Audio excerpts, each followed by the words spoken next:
Gale Force has brought us back to Game 5 after being down 2 games in a row to Lag Force. They have started what could be another reverse sweep versus Lag Force. It's got to feel bad for Lag Force, especially losing the Vikings on Cursed Hollow, but it's all time to just let it all go to win the series. Yeah, this last game is really what it all comes down to, and I mean, now GFE is the one that has the morale advantage after winning with Morales. And so now they're in a pretty good spot. Zuna's got to maybe be a little bit on edge at the moment. And I know on this last Battleground, we're going to be going to Sky Temple thanks to the pick of Lag Force. Now, Lag Force maybe just not wanting to deal with a potential warhead, not wanting to chance it, knowing what was left. It's kind of the bottom of the barrel with our Battleground pool. But Lag Force has given up first pick just to make sure that we go to a Battleground where they can fight. This is Sky Temple. Surprising, actually, to see Sky Temple getting picked, right? These are two teams that generally don't prioritize it that much. I know you were looking down in your notes and talking about this beforehand. So this is kind of a wild card. It is. It really did feel like it was just they had to make sure that it was the best option of the 3 that were left for them. There was Tomb 2 and Warhead Junction, but not wanting to deal with Gale Force on Warhead Junction. It makes sense with all of the globals again. But like you said, neither of these teams prioritizes this Battleground at all. Gale Force hasn't even played on Sky Temple in all of Part 2. Lag Force has played 1 game. So it's going to be somewhat of a mystery here, but we know what these teams have been having priority in types of compositions. Gale Force gets ETC, we've got TAS and Abathur bans, still kind of going as the trend has been for the series. Yeah, so Gale Force is going to be taking away one of the big picks that Lag Force has kind of relied on, it seems, the ETC. Genji is still available, and it is going to get picked up alongside Dahaka for Lag Force. So coming back to the kill potential, they really do already have quite a bit of that. But they have to be careful not to let their guard down against more split-pushy type of strategies like Gale Force showed last game. Let them play the map, and they will. Maybe we'll see an Illidan here? That would be what I was thinking too. Maybe the Vala, if Gale Force has that much priority over it. Is it where they start getting a support so they can have a possible double support? Tacitar's not available, so it would probably have to be more of a double full support. Just give Fan the Vala every game now. I'm sold. KO will be happy. If I was drafting for Gale Force right now, just first pick Vala. Fan's going to carry us. It's good. It is a strong pick for him. He's been making it work with many different builds, with many different support structures in place. Yep.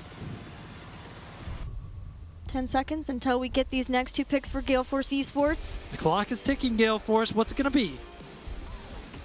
Malthael Lucio. Malthael. Big change.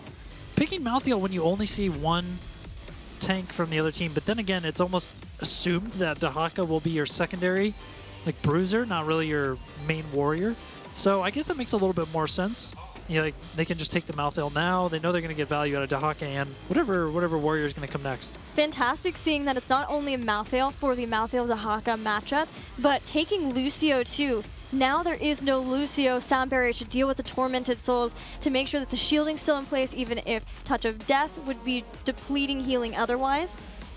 Lucio and Malthael Lucio is going to be speeding the team around this big Battleground of Sky Temple. So this gives Lag Force some time to think about what they want to ban, and they have done it. Ooh, no the window Fan. has shut. Fan is not going to be playing the Vala this time around. But there's still plenty of good assassins available to be taken here. They could go with a gray main for Fan. Yes, that's true. Maybe with Malthael, someone who can clean up off of the Tormented Souls. Certainly, yeah. Get some resets like a Li Ming. Yeah, Li Ming would fit in pretty well here. They might want to get somebody who can actually deal more directly with the Dahaka. I guess right now, I mean, they can just match up Malthael against the Dahaka, not worry so much about the global, and then maybe ETC can sort of make up for that with the stage dive. But it just feels like Dahaka's mobility is really going to end up being a little bit of a punishing factor. False stat ban, so they still are keeping globals in mind. Do you think that's like a Sky Temple specific ban on Falstad? I'm surprised.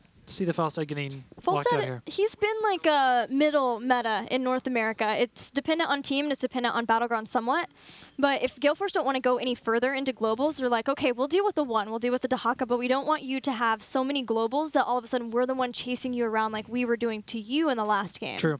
And I feel like if you're playing a composition that has Malthael and ETC, yes, and even Lucio, I mean, all Gust. of these targets are going to just get destroyed by Gust.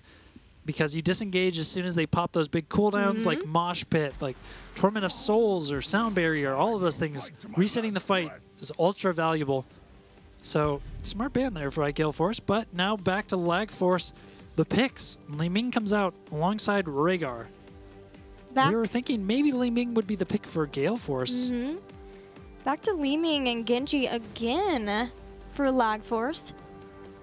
It's worked for them in the past when they have had their team fights. They know they're going to get some fights on Sky Temple. Definitely narrowing down the assassin pool quite a lot.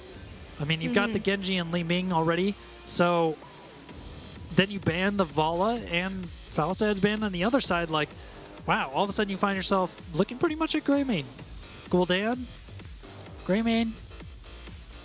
What else could you see being picked up here? Gul'dan is... He has some consistent damage, but it's Horrify and Tormented Souls scares me. I like the Greymane a lot better, and they'll get Tyrael with it too. Tyrael has a lot of good, big potential there with the Sanctification to help enable Mosh Pits and Malthael. So, actually a pretty cool draft from Gale Force. I dig it. Yeah, you have Sanctification for a Sanct Mosh, Sanctification for Tormented Souls, Sanctification for Greymane for Go for the Throat. This is Gale Force rising to the occasion, to the team fight they know Lag Force is going to force on them. It's Sky Temple, it's Game 5, it's time to brawl. Johanna is the final pick for Lag Force. And then, yeah, Johanna getting picked up here was something I didn't really expect. The blinds will be slightly useful against Greymane, of course, and Malthael, trying to apply that damage, but he's going to pretty much be applying Reaper's Mark anyways through the use of spells. Right. And then on the side of Greymane, I feel like he's already going to be getting so much value through the Gilnan cocktails that Johanna's blind isn't going to be as big of a factor, but at least they'll have somebody to kind of stand on the point and absorb the shots. Yeah, a tanky person, someone who has her own cleanse with an iron skin. I was kind of expecting an Anuba Rack as that final pick for Lag Force, but I guess Zuna did play that in the last game and it didn't work out super well for Lag Force, so maybe he's just feeling like he needs to be something that is more tanky, has some control with the Condemned and the Blessed Shield. Anything stand out to you other than the Johanna? What do you think of these two comps? Who do you think is going to take this final game? Well, I actually think the Gale Force composition is a little bit stronger. I love the synergies going on there. I mean, you're going to have the enablement from Tyrael that pairs extremely well with the Malthael, and ETC on top of that, whether he goes the stage dive or the mosh pit, I feel like is going to be contributing a lot of value as well. It's just another thing that Lag Force really has to be careful about. Well, it is time for Game 5 between Gale Force and Lag Force. Winner of this gets a distinct advantage in the standings. For Lag Force, it's all about making it out of the Crucible. They're in the blue. Zuna is going to play Johanna. Big Impact playing Li Ming. Tomster on Rhaegar. Dahaka played by B-Kid. And finally, Genji played by iDream. And on the other side of the Sky Temple is going to be Gale Force Esports. Michael Udall on Malthael. Fan on the Greymane. Calf is going to be on ETC. K1 Pro playing Tyrael. And Akaface on the Lucio. K1 Pro really become the jack of all trades now in the meta. Just playing whatever double X. I will be an Uther. I will be a Tyrael. Either way, I'm going to make you invulnerable. Yeah. But yeah, it is interesting. It's cool to see K1 Pro use his extensive history in Heroes of Storm to be the flex player. Yeah, and the full range of every single hero, just busting it out. I mean, that's really respectable, that kind of hero pool. GFE starting things off with some aggression here on bottom. B-Kid dragging on in Calf, but he's not going to be too bothered by that. One tower already falling. Meanwhile, LagF didn't really answer this.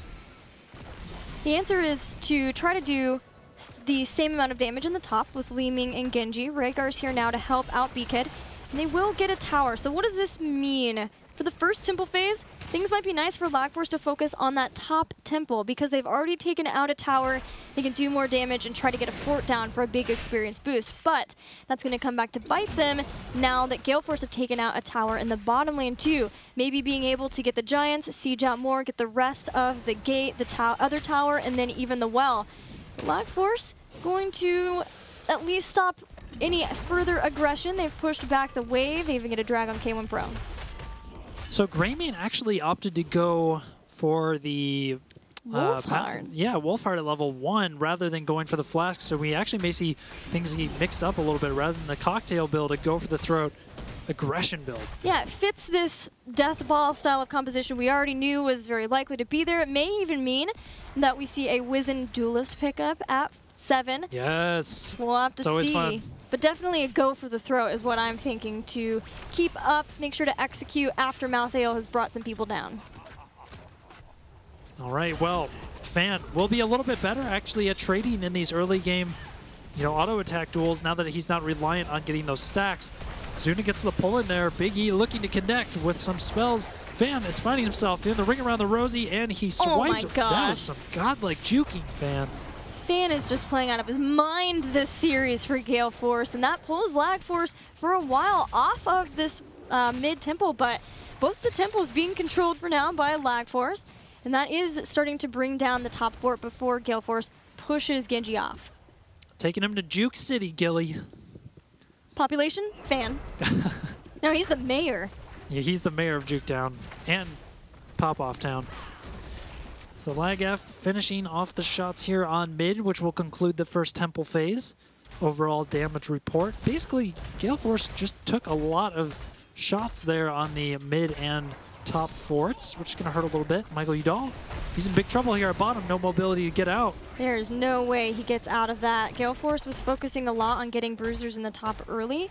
They have Fan playing that Greymane, and I've heard Fan talk a lot about how important it is to have a Merker for the team.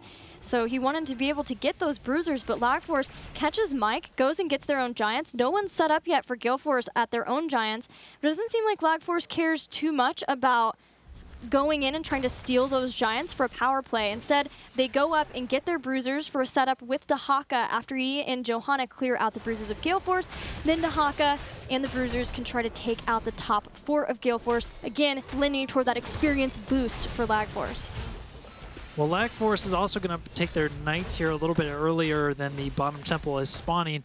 Team's opting to just get the pressure out on the map to make things happen instead of trying to wait for that patient timing. Gale Force is going to take their Giants here on bottom as well. Look to actually siege up a little bit, but Lag Force may have something to say about it here as they show up 4 members now down here, and Dahaka available to tunnel, while at the same time, Dahaka for Lag F is getting pressure on top. This is a great situation for them to be in. Are they going to just back out of it? I feel like either way they're going to benefit quite a lot, especially if they secure that top fort. Yeah, it's going to get them so close to 10. It's so cool to see that Lag Force is patient with that Dahaka. They don't bring him down because he's doing so much to the top fort with those bruisers. This is what they had set up to do. Now it might be a possibility that B-Kid can stalk in if he's needed. But because Gale Force were taking a while to get to these Giants, Lag Force had a great play set up around this. They have a level lead over Gale Force Esports in Game 5. Finally, the Giants will be taken. The damage has been done. Dahaka has taken out the fort on top. Malthael is there. Dahaka can potentially stalk in for this temple. Dahaka is just making this work because he's getting so much value up there on top lane. And, not getting the extra global to answer Dahaka like we were talking about in the draft is really the thing that's punishing GFE the most. So Fan looking for an opportunity here. He's trying to get that extra damage in. We see him developing further into this more aggressive auto attack build. Now he's got the disengaged stealth and the Wizen Duelist. So he's going to be looking to stack that up and do the hyper carry thing in the late game. Cap was trying to set up because he knew that Tyrael and Malthael were coming in. Power Slide hit B-Kid, but he was cleansed by Tomster and got back. A lot of the shots already claimed by Lag Force. What they do next will be telling to how much they want to commit to this. This is a point where Gale Force could maybe try for a fight. Lag Force are happy to give it to him as I Dream. Swift strikes in, gets caught though. Cyber Agility's out. And Big E just keeps barraging in with those arcane orbs It's just too much damage for GFE to eat right now. Lucio healing is just too slow, and LagF comes away with another victory here in the battle over the bottom shrine. So that's going to open them up to potentially getting this bot fort if they commit to it, which looks like that's what they want to do. Yeah, Gale Force now has already committed to rotating away from this bottom fort. They're giving it up, but what are they going to get in return? That's the question. Yeah, the problem for Gale Force is that Lag Force were far too close to heroic abilities because of that earlier level lead. It's taking a while to get to this boss, so that's giving Gale Force time to catch up and experience. Probably not necessarily a boss that's for free from Lag Force. That we've seen this a lot in North America. After the team wins at that bottom temple, they get 10 and they go for the boss. But because it took a little while and Gale Force quickly responded elsewhere, Gale Force are just about to get heroics of their own. A little surprising, but then again, Gale Force has the Genji, who isn't going to be the best at taking down a boss this early in the game, and Johanna as well. Pretty weak on that front, but they are going to answer GFE. They're happy to keep their one-level lead. The heroics are being picked up for Gale Force Esports. It is going to be the Sanctification, the combo that we were looking forward to here, the dive, the hooded dive buddies, but wow, Fan, good night. And that's not going to be any Wiz and Duelist stacks that he even loses there. He just straight up gets eliminated. KingCap with a bit of an awkward stage dive, no one there to catch him. Back to the kill comps for Lag Force. It's business as usual. There was the Blessed Shield and the follow-up from Genji and Li Ming gets that kill. Wave of Force was taken earlier on, even before seeing if ETC was going to take stage dive or mosh pit. Yeah, you got to, right? Against a comp like this. I mean, having the ability to knock everybody away from each other when they're reliant on sort of death ball synergy makes perfect sense. Yeah, that's exactly what I was going to say. It's just way too scary with all of the dive potential of Gale Force Esports. It is go for the throat too for the Gray main, but Lag Force commanding a lead in Game 5 versus Gale Force. They take another mercenary camp. Malthael's dealing with one in the bottom, and there's 2 temples up for grab right now. Looks like to start things off, Lag Force is going to start taking shots off of the top temple, finishing off that forward and mid. See if they even try to go for the bottom one here, or if they instead just opt to pressure on that top lane. So many members up there for Lag Force while Gale Force gets this giant camp in bottom. Are they going to engage hard on the ETC there? There's definitely potential for that. Malthael just going to hang out there on bottom, soaking up those shots, making the trade. But that trade is certainly going to be in favor of Lag Force. Yes, because they still have all 3 forts up, because now there's no forts remaining for Gale Force, but also B-Kid got that temple earlier on. Lag Force had some options if they wanted to try to go bot. They instead of force out the stage dive, the Gale Force or Esports are attempting to sneak a boss. Zuna spots it out. Oh wow, I'm surprised. Like Lag Force could have just committed to getting that keep, or at least taking out all of the structures around the keep. Zuna. But instead, they're doing this sort of staggered engage to bottom. Can they make it work, though? It looks like so far very positive. That was an early sound barrier and Sanctification used at the same time, and that was just from the Warriors now. Dragonblade cutting through King Caffeine. Beacon walks right back on top of the boss point, and even Tomster is going to make it out. He was being chased down by a Malthael. Swift strike back in, takes down Tyrael. Fans not getting out of here alive. 2 kills for Lag Force. And Lag Force just completely in the driver's seat now as they have a boss that they can follow through on bottom. However, those Giants are going to be keeping the minion wave back. Yet another reset, which is the Staggerino Cappuccino, putting Lucio down for another 25 seconds. Everything seems to be going right for Lag Force. I mean, that looked like a bad decision, the way that they started handling that. Like, everybody was kind of like slowly staggering into the boss pit for Lag Force, but they just still made it work. Gale Force turned off a boss, focused on Zuna. Zuna was like, okay, I can take this.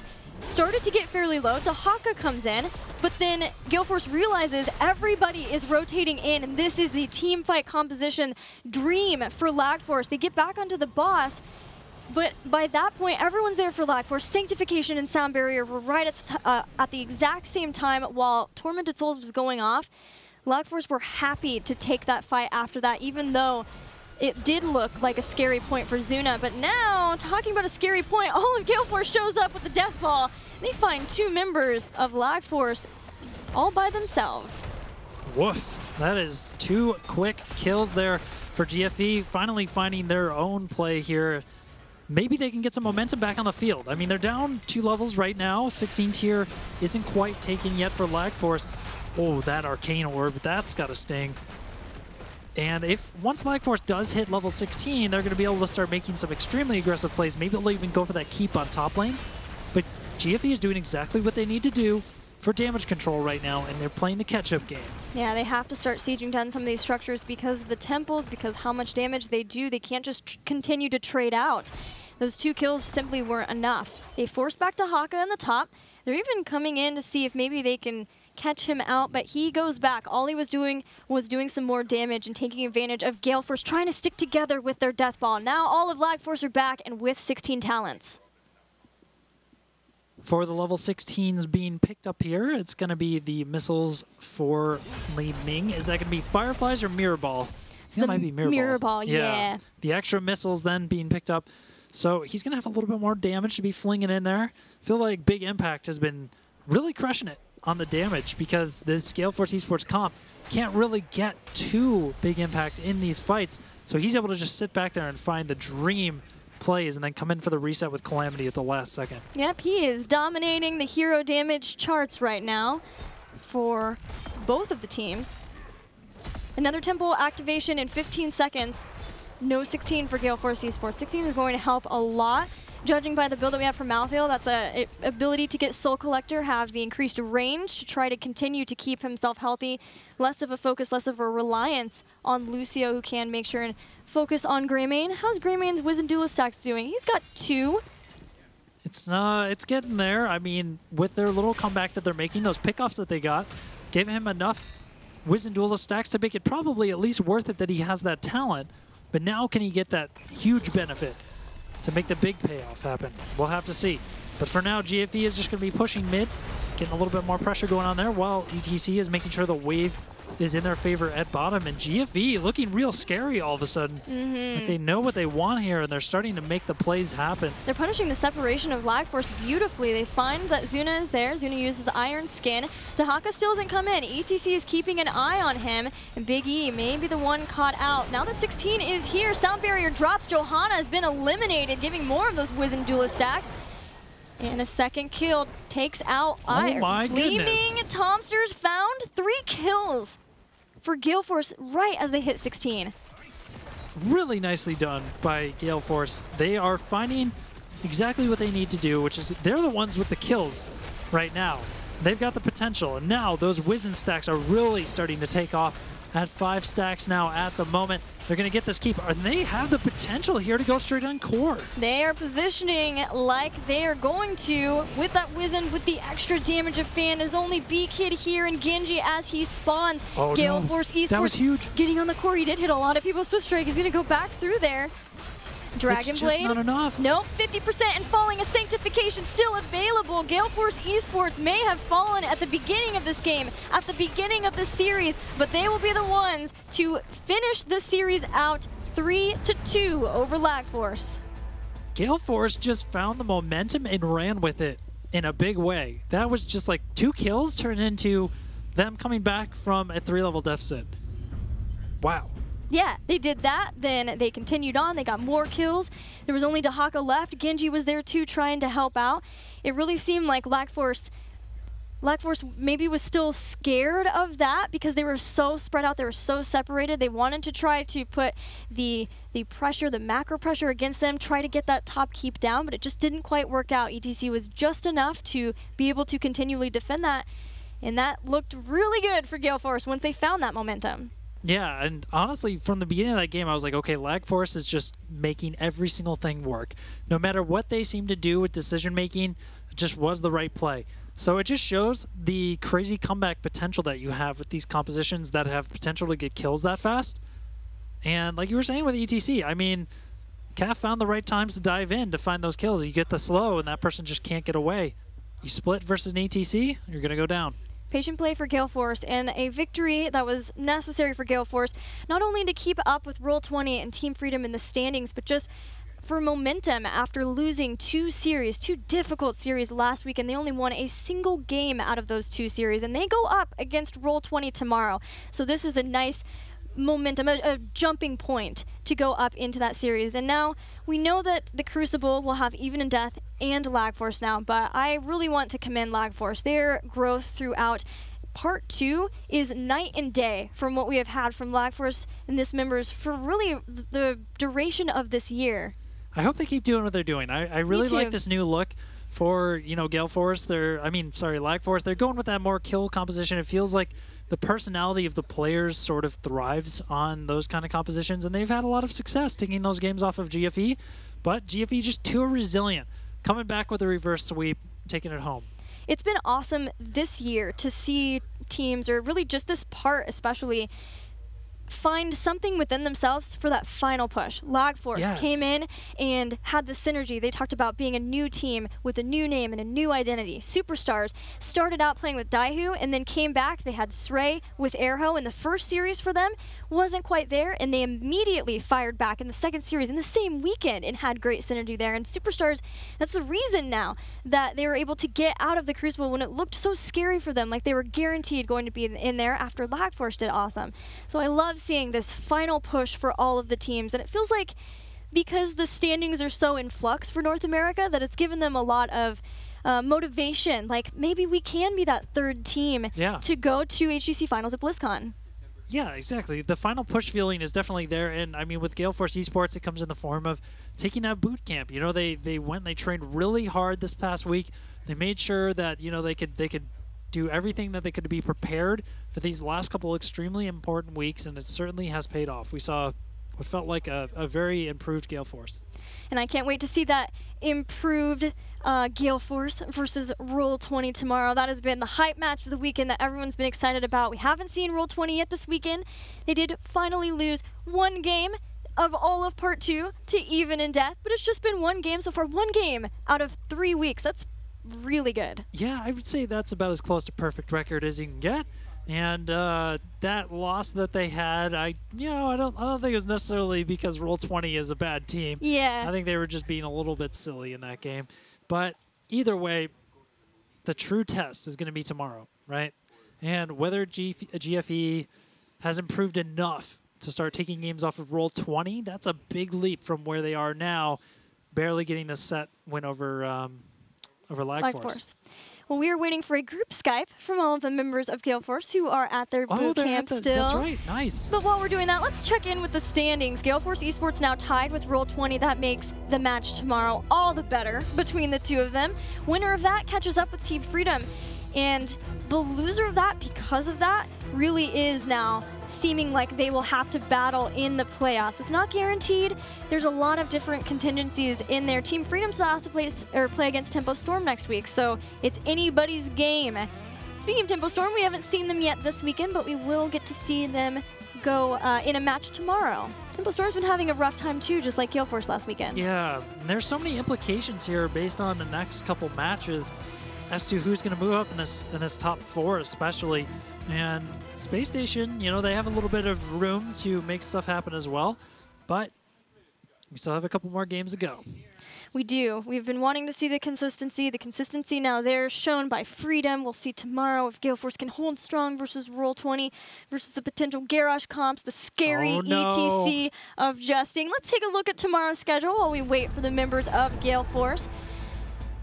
We don't see Korea here, but my friends, you have to watch Korea, and that is because L5 and MVP Black are playing tomorrow versus each other. That is just about as hype of a match from HGC Korea as you can get. But in Europe, Zealots versus Fnatic, Team Dignitas versus Team Liquid.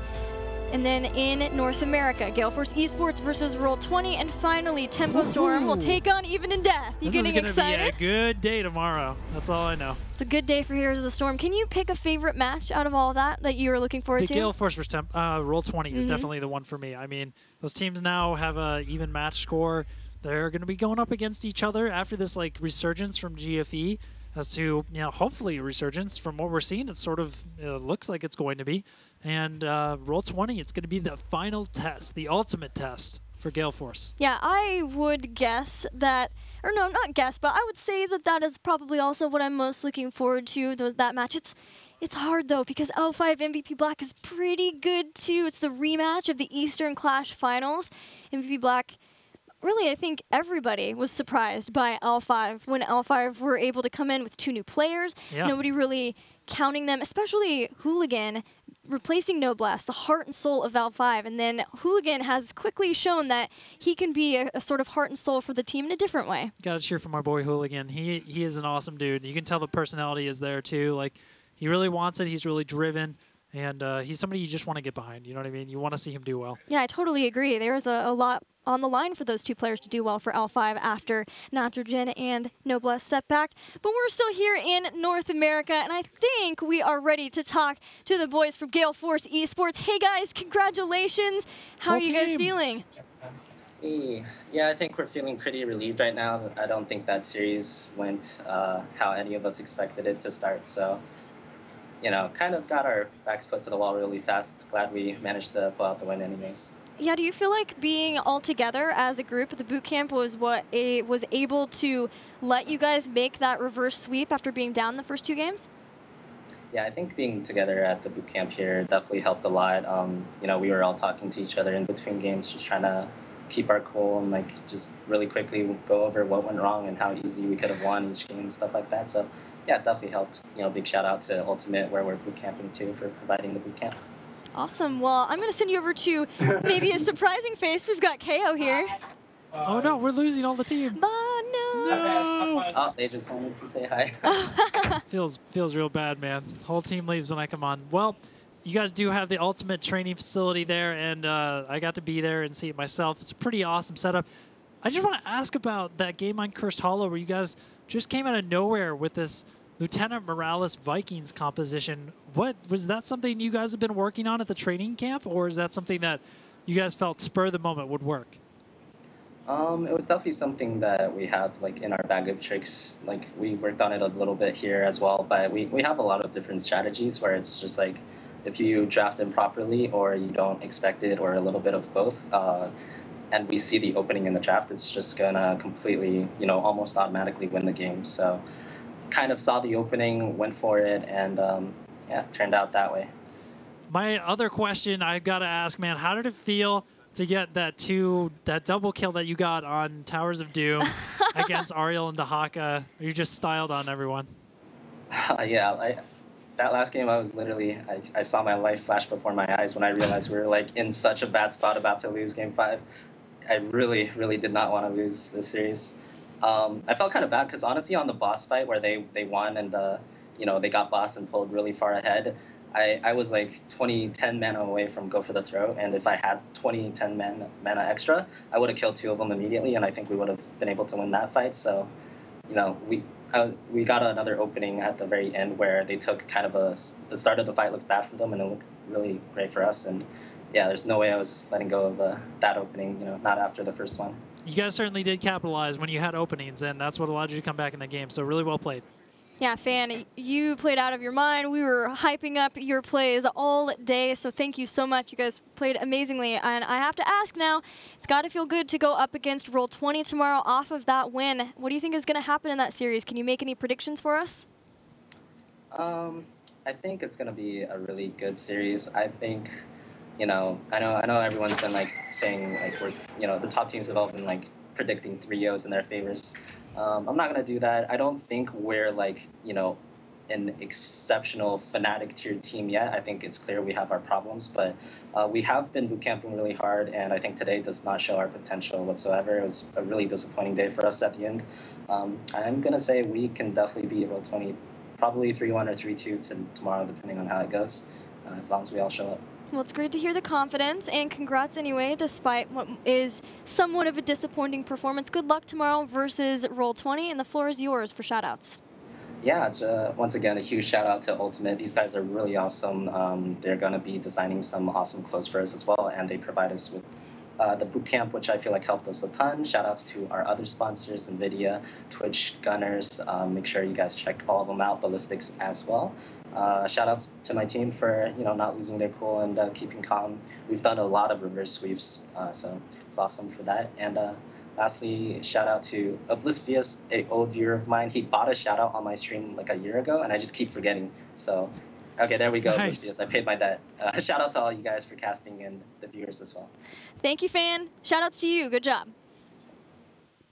3-2 Yeah. for Gale Force over Lag Force, but still was the 3. They got that win, and now they have the momentum going in against Roll20. I cannot wait for that series, KO.